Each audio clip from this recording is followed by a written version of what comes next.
ఎప్పుడూ ఒకేలా కాకుండా ఇలా డిఫరెంట్గా అయితే ట్రై చేయండి. దీంట్లోకి నేను ఏమీ కలపలేదు, ఓన్లీ దోసపిండి అనమాట. ఇదివరకైతే మన అమ్మమ్మల కాలంలో వేసేవారు కదా దిబ్బ రొట్టెలని, ఆ టైప్లోను బందోస్ అనమాట.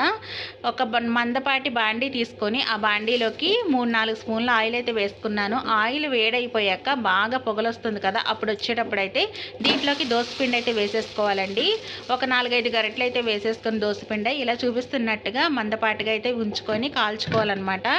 సిమ్లో పెట్టుకొని ద్వారగా వేగనిస్తే అసలు అట్టు తింటే వదిలిపెడతారా, అంత బాగుంటుందండి.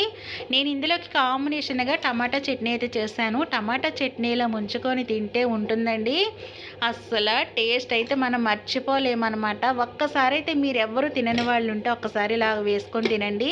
దోశకి వచ్చే టేస్ట్ వేరు, దీనికి వచ్చే టేస్ట్ వేరు అనమాట.